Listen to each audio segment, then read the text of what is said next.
Hi all and welcome again. In this episode, I'll tell you about how the PAP is bankrupt of ideas when it comes to taking our country forward. Now, I know that this is a very large claim to make, but I wouldn't make it if I couldn't back it up. I'll show you definitively why this is true and why it's so important for you to take this matter seriously. I'll do this by citing what Mr. Lee Hsien Loong himself said about the future of this country. In an interview in 2015, he pointed out that Singapore will face critical challenges in the next 50 years in keeping the economy strong, raising total fertility rate, and strengthening national identity. So, these are the three issues that he cited. 1, the economy, 2, population growth, and 3, our national identity. Now let's see how the PAP is tackling each one of them. Let's start with the economy. I'll keep it as simple as I can. Essentially, economic growth depends on productivity growth. Now, this is what Moody's ratings agency pointed out about Singapore. Enhanced productivity is key to higher growth going forward. Another article echoed, productivity gains is the only way to boost growth in Singapore. Now keep this in mind as I take you back to 2003 when Mr. Lee was then the Deputy Prime Minister just before he took over as PM in 2004. He was tasked to head the Economic Review Committee, or the ERC. Back then, Mr. Lee confidently declared that in 15 years, Singapore will have graduated into a knowledge-based, innovation-driven economy. We will be a trend-setting city-state, a creative and entrepreneurial society. And he promised that restructuring will speed up. And one of the goals of the ERC, the government said, was to raise the productivity of businesses. Well, last year, 2018, was 15 years from 2003. So let's take a look at what Mr. Lee has achieved. In 2015, analysts at Nomura, a Japanese financial group, said that Singapore's drive in restructuring its economy to lift productivity has failed thus far, and its drag on economic growth is expected to last until the end of this decade. An analyst writing in the Straits Times in 2017 also noted that overall labor productivity is on the decline. Now, Mr. Lee himself admitted that we are feeling the pains of restructuring, but not yet seeing the dividends of our hard work. After 15 years, and we are still not seeing results. And by the way, he had formed 7 subcommittees and consulted more than 1,000 individuals to him draw up the plan. In any private organization, he would have been fired a long time ago. Now he thinks that we have forgotten what he said 15 years ago, and recently came up with more buzzwords like Singapore having to reinvent and even cannibalize itself. If for the last 15 years the PAP cannot figure out how to improve productivity and the economic situation, what makes you think that it can do so in the next 5? Now, coming back to the matter of worker productivity, remember what Moody's said? Increased productivity equals economic growth. With this in mind, let's take a look at some of these headlines. Business Times reported that a whopping 92% of working Singaporeans are stressed. Today said that sleep-deprived Singaporean workers are the most stressed in the world. And 6 in 10 workers claim that they are overworked and underpaid. Now, according to a survey conducted by the International Labour Organization, only 19% of Singaporeans look forward to their work each day. Question: how are you supposed to increase productivity when our workers are overworked, are the most stressed globally, and don't look forward going to work? Now, this is pure common sense. But sometimes common sense eludes the PAP. So let me quote psychologist and expert Sheila Keegan, who said, "We all know that when we are happy and productive, we work more effectively. But the more stressed we feel, the more we treat our work in a mechanical fashion. Creativity, innovation, and initiative go out the window." So it's clear, stress, anxiety, and overwork hampers productivity growth. And if productivity no go up, economy no go up. So how does the PAP deal with this matter? It raises the cost of living, brings in even more foreigners to increase our population to 10 million, and Mr. Lee pours gasoline on the fire by telling everyone to steal everyone else's lunch. In 2017, he convened the Committee for Future Economy, or the CFE. It was the same old tired rhetoric put together by the same old tired faces. The only difference was the name of the committee.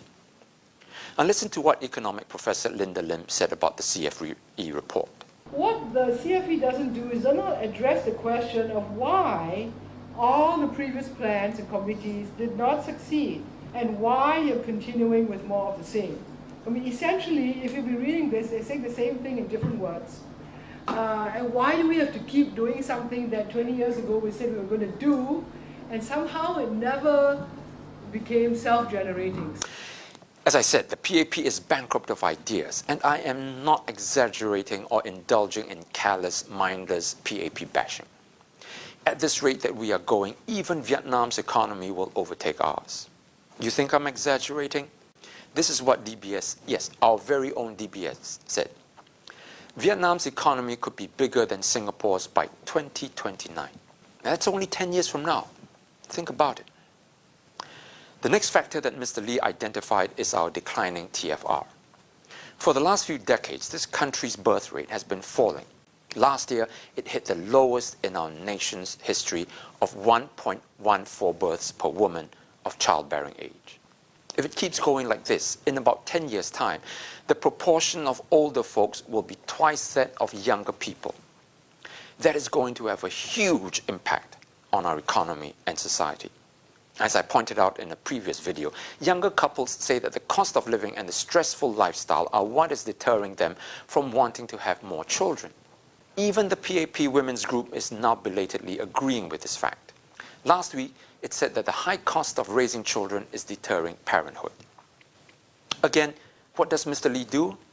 He raises prices and taxes on a slew of items in the last few years, including school fees, and will hike the GST to 9% next year. The third factor that PM Lee says is crucial for Singapore's future is our national identity. I don't have to say very much except to show you this statistic. 37% of younger Singaporeans between 15 to 29 say they don't feel patriotic to this country. And more than half said they would emigrate if given the chance. Are you surprised that our people don't feel loyal to Singapore when you flood this country with foreigners to unfairly compete with them for jobs? Companies in Singapore are discriminating against Singaporeans. Can you believe it? Even PAP MPs have admitted that locals are being disadvantaged when it comes to finding jobs. And then you have the government providing financial assistance to foreign students to the tune of hundreds of millions of dollars while raising the school fees for local ones. And you expect the people to have a strong sense of national identity? Are you kidding? And as I mentioned, Mr. Heng Swee Keat now wants to up our population to 10 million even as our birth rate continues to plunge. The PAP signs a pact with India called the Comprehensive Economic Cooperation Agreement, or CECA, to recruit Indian workers to Singapore and allow Certis Cisco to go to Taiwan to employ graduates as auxiliary police officers. Government would further relax control to encourage more foreign ETs to come here to work, even as our own PMETs cannot find jobs and are increasingly turning towards driving taxis and grab cars. My friends, these are huge issues that our nation faces in the next 5 years, let alone 50. As I said at the beginning of this video, and I say it again as plainly and as matter-of-factly as I can, the PAP is bankrupt of ideas.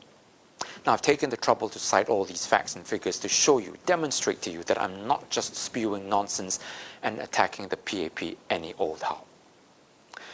You know, this situation reminds me of the story.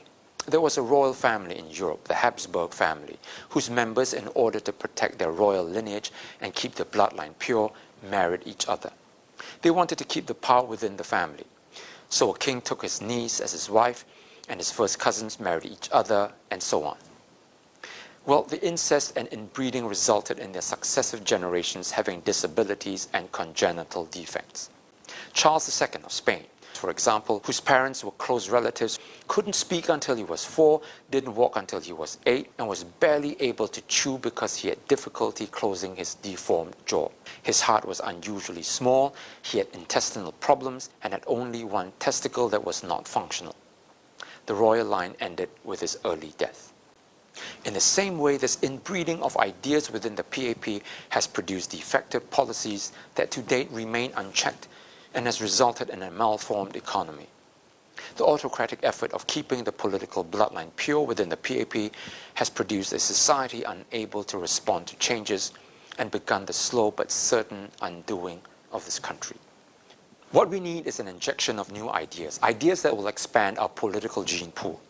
Now, science has shown that species with small gene pools don't allow diversity and variety and are prone to getting wiped out when an event favors one trait over the other. A large gene pool prevents this.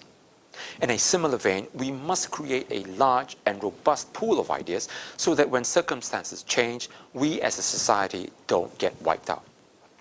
Now, this is why SDP has come up with alternative new ideas on how to raise productivity, rejuvenate our economy, lower the cost of living, provide affordable healthcare, educate our children, and so on.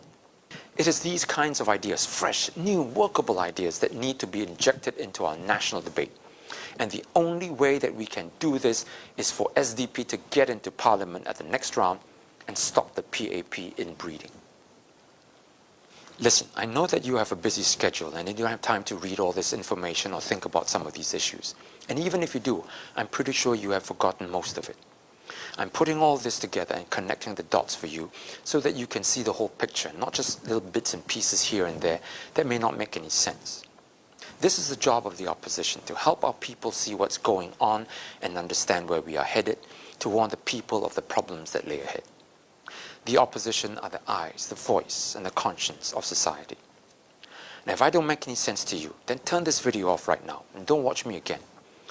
But I've met many of you and you've told me that you've watched my videos and that you hear what I'm saying and that I make sense. Some of my videos have been viewed more than 500,000 times. But this is still only a quarter of the voting public. Help me make sure that the majority of Singaporeans get to hear the SDP's message. Don't just turn this video off after you've watched it. Share it with your family, your friends, your colleagues. Talk to them about the seriousness of the situation and where our country is headed. Get them to pay attention and don't blindly and fearfully support the PAP. We need to create a revolution of knowledge, a transformation of thinking among our people. And we must change, starting with this next election. I believe we can. Towards this end, I've pledged to you that I will continue to do my part, and that hasn't changed. Now I hope that you'll do yours. Until the next video, I wish you and your loved ones all the very best.